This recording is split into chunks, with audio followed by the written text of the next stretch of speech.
Alright guys, got a little video on tactics now. So I'm currently working through nearly 1,500 positions that I've got saved, which are currently categorized by tactic for Chess Bootcamp. So the members of Chess Bootcamp can click on that and they can practice different tactics. And they're usually arranged into easy, medium and hard.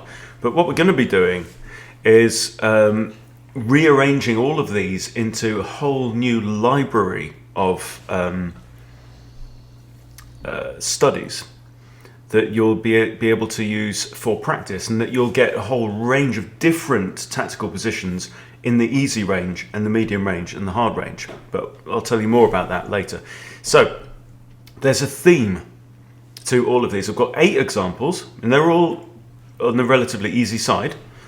And the point is that what we're wanting to do is use the Goldfish method. If you're not familiar with that, just do a search on my channel for Goldfish. The Goldfish method says what is defending what. Okay, so right now in Black's camp, the queen is defending the bishop, the queen is defending the knight. Okay, well what's under the rook? Sorry. Well, what's under attack? Okay, and you should be able to see our bishop is attacking that bishop. Our queen is attacking that rook. Those are all the moving parts you need. Therefore, if we take the bishop, okay, and the queen recaptures, they lose the rook and the game. Okay, so this is known as, well, I call it the overworked defender. So when you spot one piece that's doing 2 jobs, that's what you want to do. Okay, let me show you example number 2. Let's see if you can figure this one out. Okay. So we're definitely threatening this. I'll put that one in red, right? So we're threatening actually checkmate there if it wasn't for the queen here, okay? But the queen defends. The queen is also the only defender of this bishop. No, the rook is also a defender of this bishop. The queen is the only defender of this bishop though, and it's also under attack. There you go. It's not a difficult formula to solve once you've identified the moving parts, and this is why we need to stop and look at what's happening on the board. So if I take this, the queen cannot capture because it's checkmate. So that's essentially a free piece. Okay, next one. Okay, bishop takes pawn here. Okay, so we've got a bishop looking at that.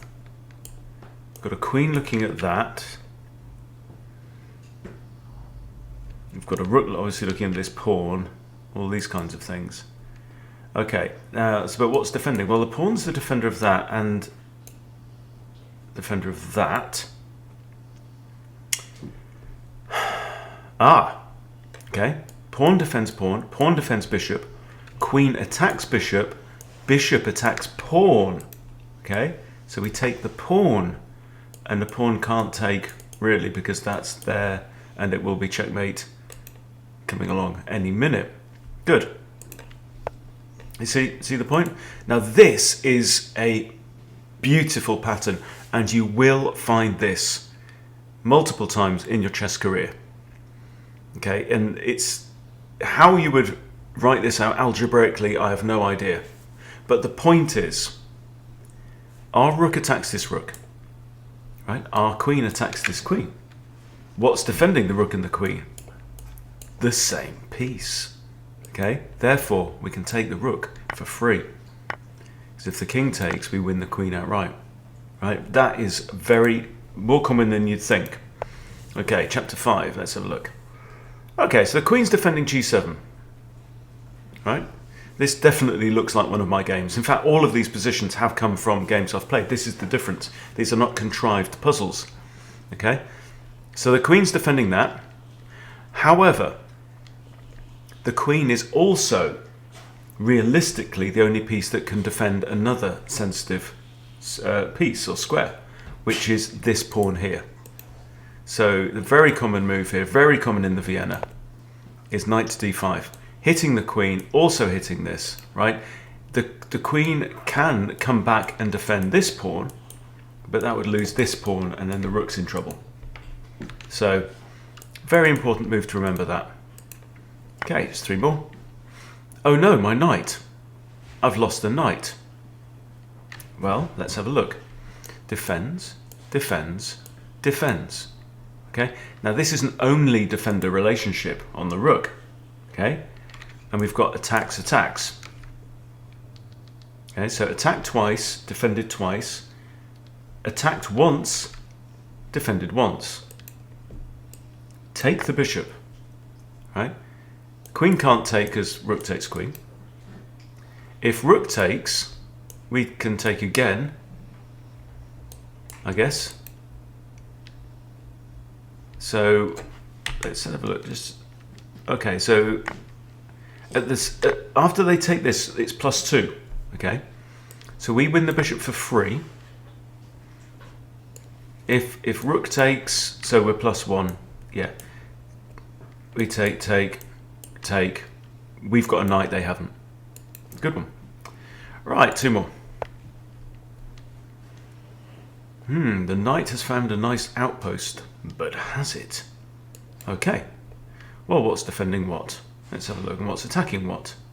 Okay, our bishop attacks this. This pawn defends the knight, which is under attack. So is it pawn e5? If pawn e5, notice this bishop is actually trapped because our pawns are covering all the squares. So pawn e5, right? If pawn takes, the knight falls. If bishop takes, the bishop falls. Okay, and one for the road. Right, so queen moves here.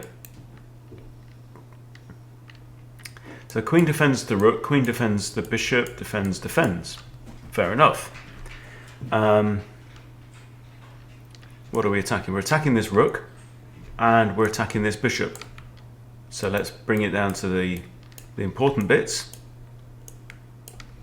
Okay, the queen is the only defender of both pieces. She is overworked. If we take the rook, queen takes, bang, lost a piece. There you go.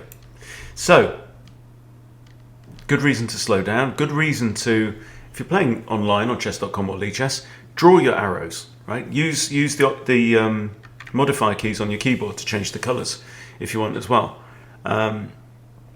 Until you start to notice these. So just check out what is defending what. Don't stop at, oh, that's defended. Okay, look at what's defending it and look at how many jobs that particular piece or pawn is doing. Okay, so hope that's useful for a few of you. Thank you for watching. See you soon.